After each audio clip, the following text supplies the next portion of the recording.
What's up guys, it's Manga Time once again. I'm here to bring you my review, possibly my penultimate review ever of Bleach. Chapter 684, The Blade. Pretty sure a chapter has been called The Blade before, but I don't know, maybe not. Was one of the chapters between Kenpachi and Unohana called The Blade? No, that was the battle. Oh, I don't know. It just sounds like a chapter I've heard before. But, yeah. So, apparently, this could be the penultimate chapter of Bleach. Supposedly there's only one chapter left, and it's going to be a legendary climax with a colour page and a special announcement. But then I read earlier that maybe this is not the last chapter next week, so I've actually no idea. So either way, this is horrendously fucking rushed. And it's so rushed. Now, the chapter in a vacuum is actually pretty good. It's actually pretty good. As part of a whole, it's not great because it's just been so rushed. And I just want to say, like, if we want to play the blame game, it does look like Weekly Shonen Jump have, just given it the axe, which is massively disrespectful to Kubo, because without Bleach, the magazine would not be what it is today. Yeah, okay, everyone knows that Bleach is nowhere near as popular as it once was in Japan, but Bleach has always been huge in the West for manga. Bleach and Naruto and One Piece made Shonen Jump what it is. That's why they were known as the Big Three. Without them, the magazine would not have the hold that it does over here. So for them to treat Kubo like this is massively disrespectful. And it's also disrespectful to us, the fans, who have read Bleach every week for years and years and years. And, I've bought every single tankobon. I've bought all of the supplementary material as well. So, I've supported this series for basically almost my entire life. And yeah, this really fucking sucks. I'm not gonna lie. There's no other way to put it. This really sucks. However, Kubo, I think, is definitely trying his best to make this a satisfying ending for us. I really have no idea how we're going to epilogue everything in one chapter, but he's going to try. Clearly, loads of shit is just going to be missed out. There's Ukitake, Aizen, Shinji, Ishin, Love, all the Zero Division Bankais are gone. We're not going to see them. The flashback of the 1,000-Year Blood War arc, we're not going to see that, despite it being the name of the arc. We're not going to know about the Soul King. We're not going to know why he has no limbs. We're not going to know why he is what he is. We're not going to know how he fathered Yhwach. We're not going to know what Yhwach is. We're not going to know Yhwach's motives, which is fucking insane. But yeah, there's just so much we are not going to learn, and that fucking sucks. You definitely know that the series probably had a good 30 chapters left. Now, would Kubo have covered all of the stuff that I just mentioned? Probably not. So, I'm not going to place the blame squarely on WSJ. Kubo does not know how to pace this story. And as such, we have, it is a lot of it is his fault. Like, why spend 10 chapters on Miuri versus Pernida when you don't even learn anything about Pernida? Pernida is the fucking Soul King's left arm, and we knew nothing about her after that fight. Why was it so long? A bit of Nemu flashback. No one gives a shit about Nemu. Come on. You can tell me, okay, I like Nemu, fine, but no one gives a fuck about Nemu compared to the rest of the story. So yeah, Kubo done fucked it up as well. There's no denying that. There's so much that, we've all said it, you and I have said it before, that Yhwach needs to fucking stop being so cryptic and actually just tell us what the hell is going on. There have been numerous chances for Yhwach to give us a flashback and his motivations, and we have not had them, because he just talks bollocks the whole time. And that is Kubo's fault. I get it that Kubo clearly thought this series had longer to go than it did. But yeah. Anyway, I've spent like 4.5 minutes just ranting on about the state of the series. Let's get on with the actual chapter itself. It starts with Ichigo cleaving Yhwach in two. Very weird that Yhwach gets actually killed by this attack. Because he is supposed to be some godly being, and yet Getsuga Tenshou cleaves him in two and kills him, so that's very weird. But he disappears in front of Ichigo, and basically turns into a splatter on the floor. Aizen then comes up to him. He's like, "You're passable enough. Well done responding as quickly as you did to my Kyokusui Getsu." Very weird that Aizen's arm is not regenerating. So clearly the Hogyoku has actually just told him to fuck off forever, which is funny. I mean, this is. I'm glad that Kubo brought Aizen back at the end, but we all know that Aizen would have done so much more if this series had been ending properly. Anyway, Ichigo says, on my way here I got this strange familiar feeling. It was similar to the one when I felt when you had everyone placed under Kyokusui Getsu spell back when Aizen got Momo stabbed up. And Aizen says, indeed, I released Kyokusui Getsu before you all arrived here. Furthermore, I confirmed that it could be used to interfere with the Almighty's clairvoyant powers. The final component was you, who is unaffected by Kyokusui Getsu. So basically, it's as simple as he was going to mess with Yhwach's senses, and then Ichigo would be able to attack Yhwach unabated. Pretty funny that at the end of the day, the godly power of the Almighty was affected by Kyokusui Getsu. Shinsui really should have released Aizen, and actually brought Aizen with him to the Royal Palace, but oh well. Then we get a pretty cool page, actually, of Aizen. It's almost like a sort of mutual respect deal going on. Aizen says, who would have thought that me not showing you the release of Kyokusui Getsu would have paid off like this, Kurosaki Ichigo. And that's a cool page. Then all of a sudden, Yhwach reappears as a splatter of darkness, and he engulfs Aizen. There's a couple of things very weird about this scene. Aizen definitely would not have let his guard down like this. Maybe back in Deicide, yes, but he's at his, he's back to his normal self again. You really telling me he didn't think Yhwach was going to come back? So that's a bit weird. Secondly, it's very weird seeing Ichigo shout out Aizen in a worried manner. Now, I know Ichigo inherently cares about basically everyone, but this is Aizen, to be fair, so that's odd. I'm still pissed off that Ichigo basically is fucking perfectly fine with Aizen being released from prison, but whatever. Yhwach's darkness just sort of spreads everywhere, and he seems to engulf Aizen and use him as a substitute body. So I don't know if this is the beginning of Aizen being forced into being the Soul King at the end of the series. To be honest, I'd rather that than him dying at this point. I did say that Aizen being released from prison basically meant he was going to die. However, I thought the ending of the series would involve Aizen more than this, so now I don't really want him to die. But anyway, yeah. So Aizen's Yhwach is basically turning Aizen into his new body. And he says, Kyokusui Getsu's effects appear to have ended. Pride, or did it just reach its limit? Say, Ichigo. And then Yhwach kind of rises up as a shadowy being, and he says, did you really think something of that caliber would be enough to kill me? And Ichigo's looking all shocked, and then Yhwach's like, my power is the power to alter the future itself, and his body is like being formed from the shadow. I'm not gonna lie, it all looks pretty cool. This does look quite cool. Yhwach looks nice and sinister. He says, I can even rewrite futures in which I have died, and he's now massively tall, and Ichigo tries to run at him, but Yhwach's like, it's useless, and he smashes Zangetsu from Ichigo's hand. Something I want to point out, which is just, I don't know if Kubo just came up with this in this chapter or not, but Zangetsu suddenly has a different hilt. Unless Yhwach blew the hilt off, I don't know. But when Zangetsu hits the floor, it now has a long, thin black hilt, which is important for later on. But prior to that, it had a regular hilt that was covered in the material. So I don't know what's going on there, really. I think maybe Yhwach just blew the hilt off, actually. I think he might have just blown the material off, so that makes sense. Ichigo tries to get back to Zangetsu, but Yhwach covers everything in this darkness, and Ichigo gets covered in darkness, and he's, screaming in pain. The Shakon Maku then gets literally covered in darkness, and stuff is shit's going down, to be fair. Ichigo's looking up in horror, as Yhwach's power bursts out of the Shakon Maku, and Yhwach says, this is the end. This world and Soul Society will, before my power, lose their form and become one.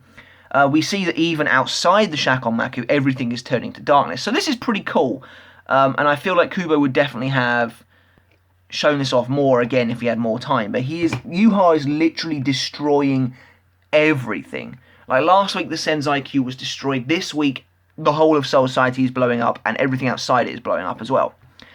As Yhwach is gloating, however, a massive arrow strikes him through the chest, and obviously it's Uryu showing up with his silver arrow.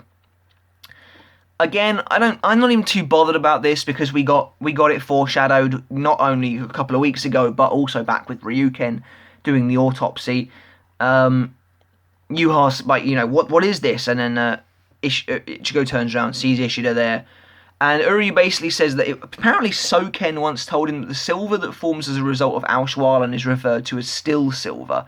And if mixed with the blood of the one who activated the Auschwallen, it can, just for an instant, stop his powers.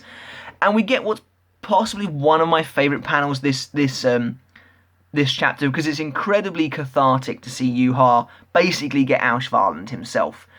He's like, the arrow is through his heart, and from the arrow there's loads of white veins, and his face is like, oh shit, basically. His face is like, oh crap.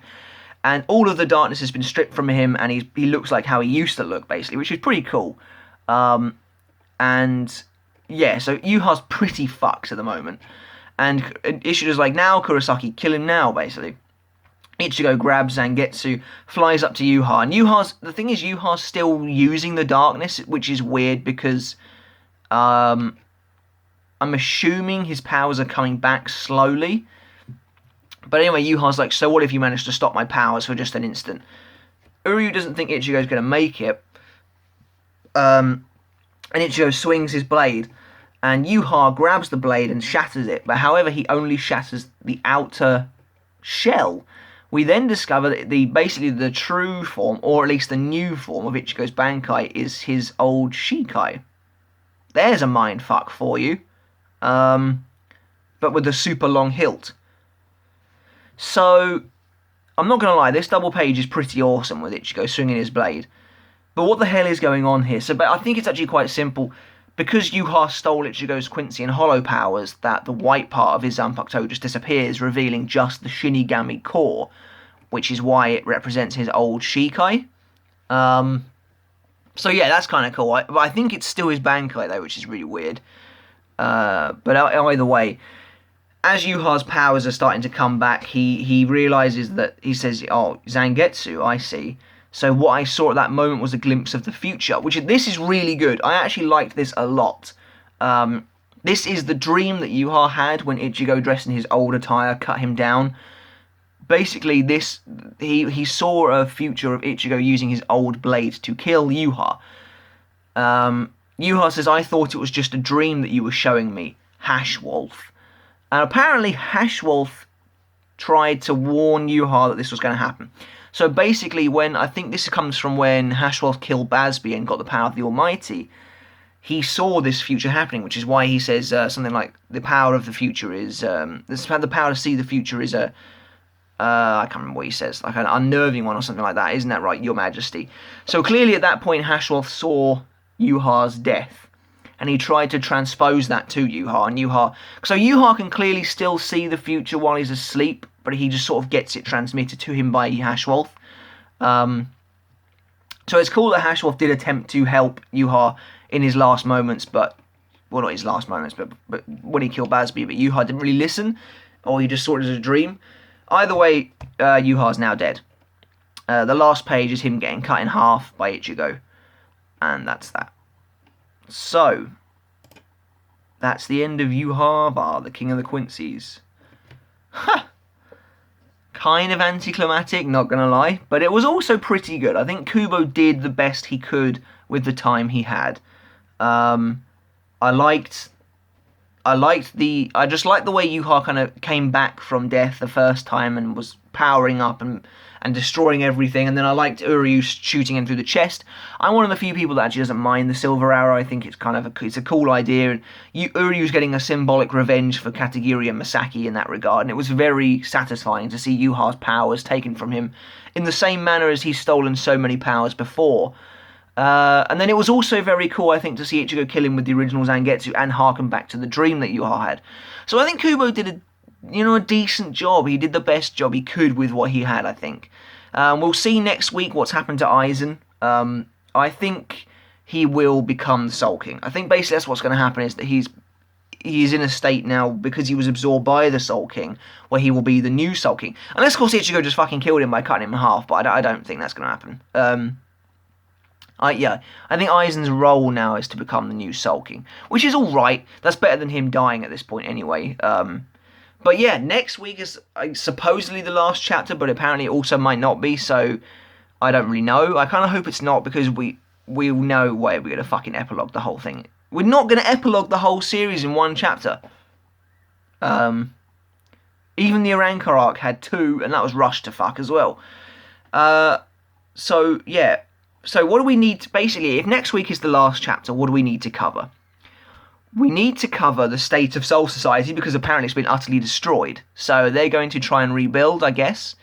We need to cover the state of the Royal Guard. Are they dead? Honestly, at this point, it would make more sense for Kubo to just say they were dead, because why the fuck didn't they come back otherwise? Ichigo obviously still alive though. We need to cover the Soul King. The Soul King's gonna have to come back, because he's the whole thing about he's the whole person who keeps watch over the flow of souls. So he's gonna have to come back. Like I said, I think it's probably gonna be Aizen. We're gonna have to get a roll call of every character. Seriously, I just want at least just a panel of everyone. If someone doesn't get shown off, they're going to be in character limbo forevermore. Because this is the end now, so they all need to be shown off. Yeah, everyone, I guess, and then, I guess Ichigo, the thing is, right, before this fight happened in chapter 456, Shinsui told Ichigo's friends that Ichigo may never be allowed to return to the human world because of the amount of power he possessed. Ichigo's hollow powers and Quincy powers have been stolen from him, however, and he is basically just a bog-standard Shinigami, so I'm assuming that he's going to be able to get away with that now. They're going to be like, oh, actually, you can just come and go as you please. I think that's what's going to happen. Basically, I think next week is going to be Aizen becomes a Soul King. Grimjo fucking finds Halibel, maybe, I don't know, and goes off to rule Huecamundo. All the Quincy are fucking dead. They're all dead, which is just stupid as shit, but they're all dead. Uryu, you're on your own now with Ryuken as it was before, I guess. Maybe Kubo's going with that angle. It's back to normal for the Quincy, but that kind of sucks for them to be eradicated forever. I think, the Fullbringers will do whatever the fuck they do. The captains will go about rebuilding Soul Society. I suppose that's going to happen next week. And they'll make a new Soul King. And then I guess that'll be the end. Ichigo can come and go as he pleases. Another thing that doesn't make any sense, Urahara said that he's going to leave the fate of the world to Kurosaki and Kuchiki, and then Rukia did what? Nothing. So many things were supposed to happen that clearly are not going to happen because Kubo was rushed. So, yeah, in case you can't tell, I am massively disappointed. I'm finding it difficult to rate this chapter, because as a standalone experience, it was actually a pretty good one, and Kubo did a decent job, I think, of tying stuff in. But, when you look at the rest of the series, as a whole, this chapter does not stand well because it's just hugely rushed. Out of respect for Kubo, though, I'm going to give the chapter a 4.5 out of 5 because I thought it was basically perfect. In terms of a standalone chapter, I thought it was pretty fucking good. If I were to rate it as part of the storyline, it'd probably be about a 3.5 or a 3 just because it's so rushed. But yeah, we will see what happens next week. We'll see if next week is the end of Bleach. I really hope the anime returns. That's like the one thing I'm hoping for now, because we'll never get a sequel. Loads of people are saying we might get a sequel. That's never going to happen. Because Shonen Jump want the series out the magazine clearly, so why would they give it a sequel?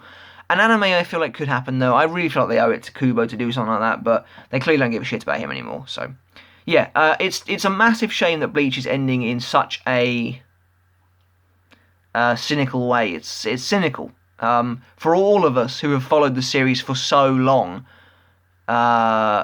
diligently, religiously, it's a massive shame. Kubo can't be feeling great about it, let's be honest. So, yeah, it sucks big time. But let me know in the comments below what you thought of this chapter as a standalone thing or as part of the main storyline. Just let me know what you thought in regards to Yhwach's defeat. What thing would you have liked to have known the most that we are not going to find out? Is it Yhwach's motivations? Is it his past? Is it the Soul King? Is it the 1,000-year Blood War arc flashback? Is it the Bankais? Just let me know in the comments below, and let me know what you think is going to happen next week. But yeah, please subscribe, guys, and until next time, perhaps for the last time, I'll see you later.